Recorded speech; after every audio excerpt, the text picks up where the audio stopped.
राज्यात महापालिका निवडणुकांची घोषणा झाल्यानंतर महायुतीमध्ये जागा वाटपाची चर्चा सुरू झाली. मात्र मुंबई महापालिकेत महायुती शिवसेना आणि भाजपनं अजित पवारांच्या राष्ट्रवादी काँग्रेससोबत चर्चाच केलेली नाही. नवाब मलिकांच्या मुद्द्यावरून महायुतीत बिघाडी होण्याची शक्यता आहे. अजित पवार आणि मुख्यमंत्री फडणवीसांच्या बैठकीत यावर कोणताही तोडगा निघू शकलेला नाही. याच दरम्यान मुंबईत नवाब मलिकांऐवजी सना मलिकांच्या नावाचा विचार राष्ट्रवादी करत असल्याची माहिती सूत्रांनी दिली. सना मलिकांच्या नेतृत्वात निवडणूक लढवावी असा विचार पक्षांतर्गत सुरू असल्याचं सूत्रांनी म्हटलंय.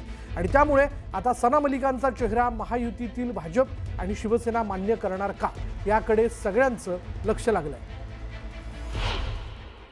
दादांच्या आणि सन्माननीय मुख्यमंत्रींसोबत काय बैठकमध्ये काय चर्चा झाली त्याच्या माहिती मला आणि मला वाटतं कोणालाच नाही. ते दादाच उत्तर देतात, दादाही उत्तर देणार त्यामध्ये. पण ते जे प्रोजेक्ट करताय की मुंबईमध्ये युतीमध्ये फूट पडली आहे, पण ते फक्त मुंबईला सीमित नाही आहे ना, पुणे आणि पिंपरी चिंचवडमध्ये त्यांनी ते तसंच डिसिजन घेतलं आहे. तर त्यावर आमचे वरिष्ठ जे आहे अजितदादा पवार आणि प्रफुल्लभाई पटेल, सुनील तटकरेजी त्यांच्यासोबत बसून जे काही डिस्कशन करायचं आहे आणि डिस्कशन केले त्याच्या पुढे काय निकाल येणार ते सर्वांना माहीत पडणार. नवाब मलिकांच्या नावाला विरोध करणं हा भाजपचा ढोंगीपणा आहे. कृपया राष्ट्रभक्तीचं ढोंग करू नका असं म्हणत खासदार संजय राऊतांनी भाजपवर निशाणा साधला. नवाब मलिकांच्या नेतृत्वात मुंबईत निवडणूक लढण्यावर राष्ट्रवादी आग्रही आहे, तर मलिकांशिवाय चर्चा करण्यासाठी भाजप तयार आहे. आणि त्यामुळे महायुतीत मलिकांच्या मुद्द्यावरनं सस्पेन्स निर्माण झालाय. यावरनं संजय राऊतांनी निशाणा साधला.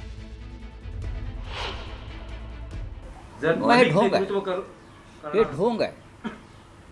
जसा त्यांचा पक्ष डुप्लिकेट आहे मेंढ्यांचा, तसं हा विचारसुद्धा डुप्लिकेट आहे. नवाब मलिक यांच्याबरोबर जेवणावळी होत आहे, त्यांच्या बैठका होत आहेत अंतर्गत, सर्व काही चाललं आहे.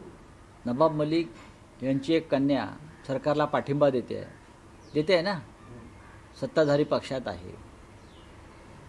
आणि तुम्ही ही ढोंगसोंग कशा करताय,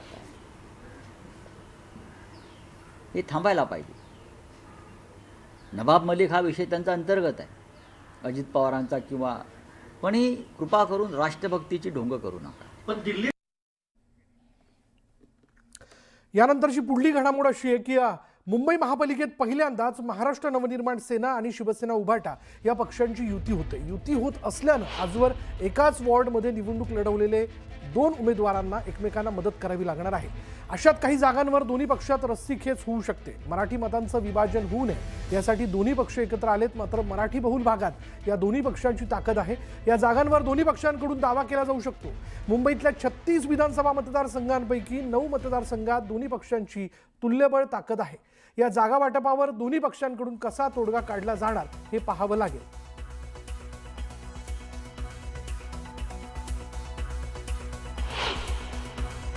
मनसेचे नेते आणि शिवसेनेचे नेते मंडळ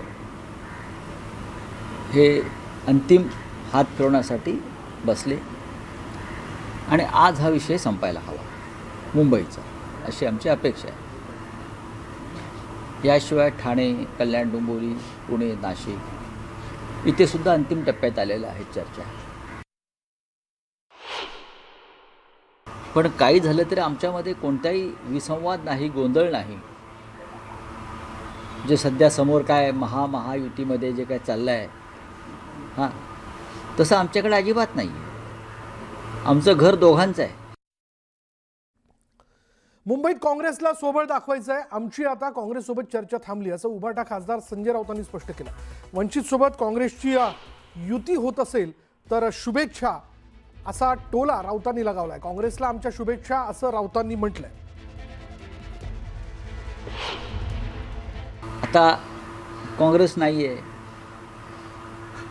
त्यांना सोबळ दाखवायचं आहे. शरद पवार साहेबांशी चर्चा होईल. पण मुख्य त्यातले जे मुंबईतले प्रमुख पक्ष आहेत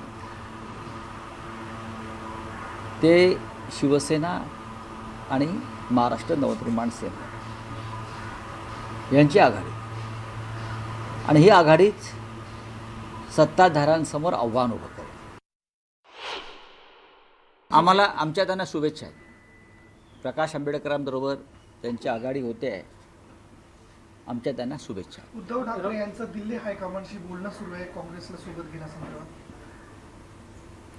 या क्षणी कोणतेही बोलणं सुरू नाही. आम्हाला ज्यांच्याशी बोलायचं होतं आम्ही त्यांच्याशी बोललेलो आहोत याआधी, आणि त्यांनी हे सर्व निर्णय पक्षाच्या स्थानिक लोकांवर सोडल्यामुळे ही चर्चा आता थांबली. आता पुढली घडामोड या संदर्भातली अशी की दोन्ही राष्ट्रवादी एकत्रित लढण्याबाबतचा प्रस्ताव अद्याप शरद पवारांच्या राष्ट्रवादीकडे आला नाही. सध्या पुणे पिंपरी चिंचवड महानगरपालिका निवडणुकीत दोन्ही राष्ट्रवादी एकत्रित लढण्याबाबत जोरदार चर्चा आहे. एकत्रित लढण्याबाबत शरद पवारांच्या राष्ट्रवादीतील वरिष्ठ नेत्यांशी संपर्क साधला असता अद्याप तरी प्रस्ताव नसल्याची नाव न सांगण्याच्या अटीवर माहिती देण्यात आली आहे. उमेदवारांना अर्ज भरण्यासाठी आता केवळ 5 दिवस बाकी आहेत. मात्र अद्याप प्रस्ताव न आल्यामुळे खरंच दोन्ही राष्ट्रवादी एकत्रित लढणार का याबाबत प्रश्नचिन्ह कायम आहे.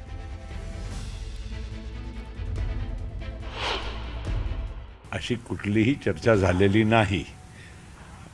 काही लोकांच्याकडून सूचना पक्षामध्ये येत असते, पण त्या बाबतीत कुठलाही अधिकृत निर्णय पक्षाने केलेला नाही. सूचना येत असतात असं तुम्ही म्हणाले म्हणजे? नाही, सूचना म्हणजे आता कार्यकर्त्यांच्याकडून काही कार्यकर्त्यांच्या स्तरावर येत असतात. त्याचा मतलब हे नाही आहे की आम्ही पक्षश्रेष्ठी म्हणून कुठलाही निर्णय केलेला आहे. अजून सिच्युएशन कशी आहे की आता 2 दिवस अगोदर निवडणुका जाहीर झाल्या. आता आमचे राष्ट्रवादीची आणि भारतीय जनता पार्टीशी पण चर्चा अजून बऱ्याच ठिकाणी अजून करायची बाकी आहे. या 2-3 दिवसामध्ये हे चर्चा केल्यानंतर चित्र स्पष्ट होईल.